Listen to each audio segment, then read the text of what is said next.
وہ چھوٹے بدبخت ہیں جو اللہ کا نور جب نور علی کی شکل میں آ جائے اور پھر جو علی سے بگڑ جائے وہ سب سے بڑے بدبخت ہیں۔ تو اب مولا علی کو نماز کی حالت میں شہید کیا۔ عبد الرحمن اتنا بڑا بدبخت ہو کہ بھی کہتا ہے مجھے اتنا پتہ ہے، کیونکہ شیطان کو علم بڑا ہوتا ہے، کہتا ہے ہوں تو میں سب سے بڑا بدبخت، اتنا تو مجھے پتہ ہے اے علی ہوئے اپنے مقابلے کسے نو نہیں چھڑے گا، کیونکہ انہوں پیچھے حکم رسول ہے، جڑا تیری بیعت توڑے انہوں بھی کٹ گاجر مولی کی طرح، جو تیرے خلاف بغاوت کرے اسے بھی کاٹ، المستدرک الحاکم کی روایات ہے، اور اے علی جو تجھے حاکم نہ مانے اسے بھی کاٹ ڈال۔ علی کاٹنے والا ہے، کٹے گا نہیں۔ ہاں علی اس وقت اس کا شکار آسان ہے جب اپنے محبوب سے ملاقات کر رہا ہو، ہاں یہ موقع ٹھیک ہے۔ پھر علی سجدے میں تھا، پھر عبد الرحمن کہتا ہے اینا میں نہیں پتہ ہے علی ایڈا کمال ہے اینج نہیں قابو آنا۔ ہاں اور ایک مجھے اور بھی پتہ ہے علی اتنا مخلص ہے، آئے ہائے یہ جملہ میں نے تسی دیتا، میں کوئی نہیں بول رہا، خدا دی قسم جملہ میں نے تسی دیتا ہے، علی اتنا مخلص ہے اپنے ویر مصطفیٰ سے، علی اتنا مخلص ہے اللہ سے، علی اتنا مخلص ہے قرآن سے، علی اتنا مخلص ہے اپنے مشن سے، علی اتنا مخلص ہے اپنے مقصد سے۔ جب یہ نماز میں راز و نیاز میں ہوتا ہے یہ پھر کسی کو کچھ نہیں دیکھتا،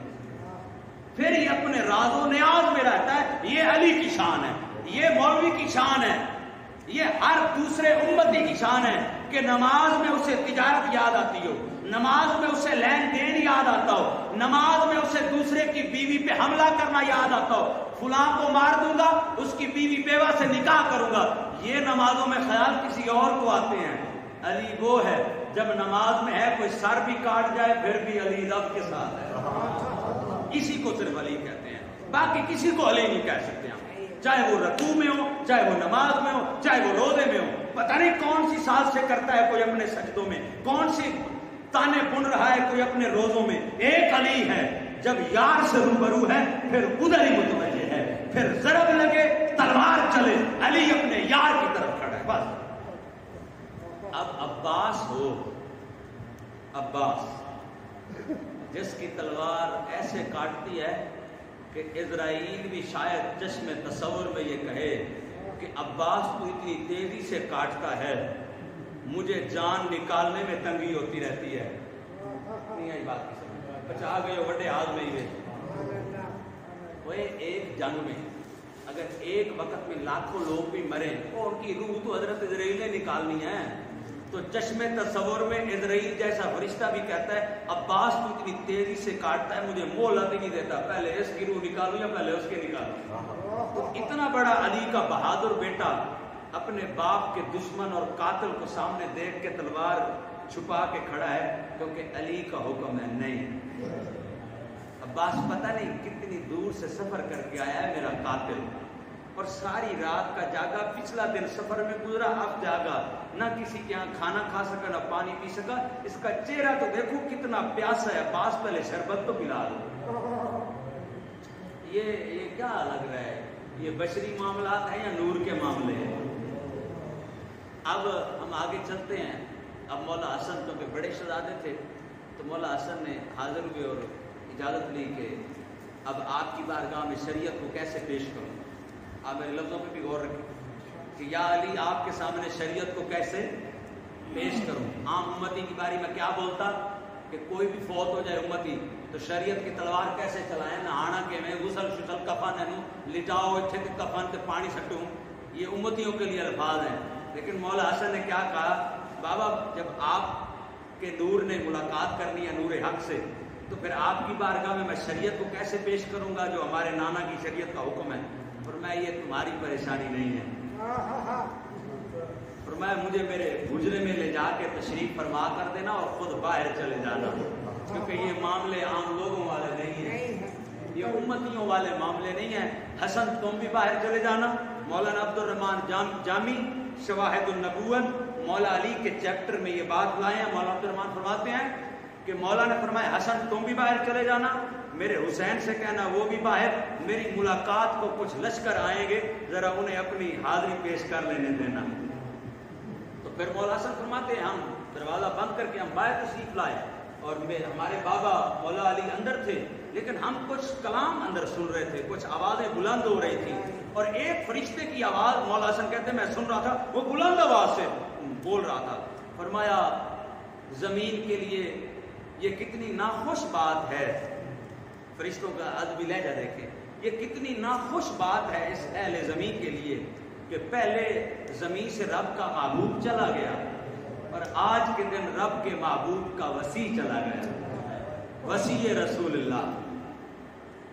اخی رسول اللہ۔ آج رسول کے بھائی بھی چلے گئے، رسول کے وسیع بھی آخر اس دنیا سے روانگی اختیار کی۔ اور فرمایا ہم جب اندر گئے تو ہم نے دیکھا کہ ہمارے بابا کے جسم نور کو پانی بھی چھو چکا تھا، یعنی تغسیل کا عمل ہو گیا، پانی شرف لینے آیا مولا علی کے جسم سے، وہ بھی لے گیا، اور مولا علی پاک کو خوبصورت نوری لباس سفید بھی پہنا دیا گیا، لیکن خبردار مر جانا اس لباس کو کفن نہ کہنا، ٹھیک ہے نا، ورنہ ایمان کے پلے کھ نہیں رہ جائے گا۔ تو مولا حسن فرماتے ہیں پھر میں نے اپنے بابا سے حکم لیا تھا، بابا اچھا یہ کام تو میں کروں گا، لیکن اس کے بعد وہ جو ایک نانا کی شریعت کا حکم ہے، وہ ایک مزار ہوتا ہے، وہ ایک تربت ہوتی ہے، وہ امتیوں کے لیے ایک قبر ہوتی ہے، میں نے وہ معاملہ کیسے کرنا ہے؟ تو علی کو اپنے جیسا کہنے والوں ذرا ترتیب پوری سنتے جانا۔ تو فرمایا پھر مجھے میرے بابا نے حکم دیا ہے حسن ایک اونٹنی آئے گی، ایک اونٹنی، اس پر میرے جسم نور کو سوار کر دینا۔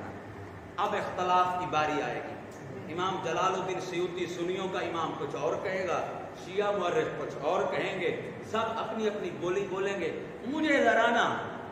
جن کے دل عشق علی میں ٹھہر گئے ہیں اور جن کے دل روشن ہو گئے، مجھے ان کی باتیں زیادہ اچھی لگتی ہیں۔ میں نے کہا میں عبدالرحمان جامی کی بات مان لیتا ہوں، بندہ گل ٹھیک کرتا پیا، تینہ دی سنی سی گل ہو کتنی جڑی حدیث سے چاہیے، جو المستدرک میں پائی گئی ہے، جو مسند امام احمد ابن حنبل میں پائی گئی ہے، جامی وہ بات کر رہا ہے۔ فرمایا پھر مجھے حکم دیا کہ اس ناکا پر اونٹنی پر میرا جسم سوار کرنا، ایک مخصوص مدت طے کرنے کے بعد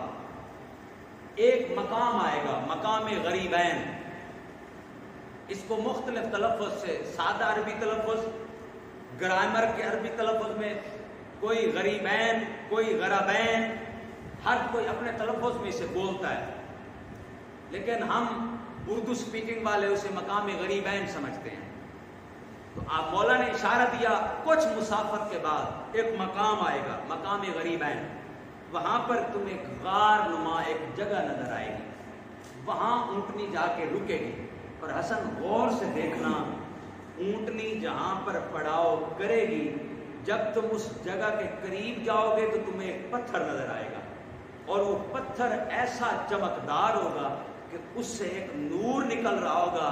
جو نور زمین سے لے کر آسمان تک جا رہا ہوگا۔ یہ اونٹنی نے جہاں رکنا ہے اس پلیس، اس مقام کی جگہ کی نشاندہی مولا علی پہلے خود فرما رہے ہیں، کیونکہ تقدیر جن کے ہاتھوں میں ہوتی ہے نا، وہ ایسے معاملے خود یوں بتایا کرتے ہیں۔ یوں سٹاپ کرے گی اونٹنی، وہاں ایک پتھر ہوگا، پتھر روشن ہوگا، پتھر سے نور نکلے گا، روشنی اتنی واضح چمکدار ہوگی، اتنی وہ بلند ہوگی کہ تم نظارے کرو گے زمین سے آسمان تک ایک نور ہی نور کا سلسلہ ہوگا۔ مولا حسن فرماتے ہیں بالکل ایسے ہی ہوا، جب میں نے بابا کے جسم نور کو اونٹنی پہ رکھا، اونٹنی اسی مقام، وہ جو ایک پورا قبیلہ کہلاتا تھا، اس ایریے میں جا کے، اس صحرا کے ایریے میں مقام غریبین کا ایک مقام تھا جہاں پر اونٹنی جا کے رکی، غار جیسا ایک منظر تھا، ایک پتھر تھا جس سے نور نکل رہا تھا۔ مجھے بابا کی بات یاد آئی، بیٹے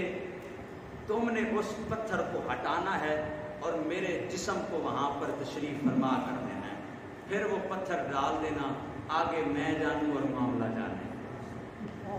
کیونکہ پردہ پردہ ہی ہوتا ہے، ٹھیک ہے۔ اب چونکہ میں بچوں میں بات نہیں کر رہا، اور میں ان لوگوں کے درمیان بیٹھ کے بات نہیں کر رہا جو گھر سے نکلتے ہیں کہ بے ایمان قسم کی نمازیں پڑھیں گے اور 2 نمبر قسم کے سجدے کریں گے،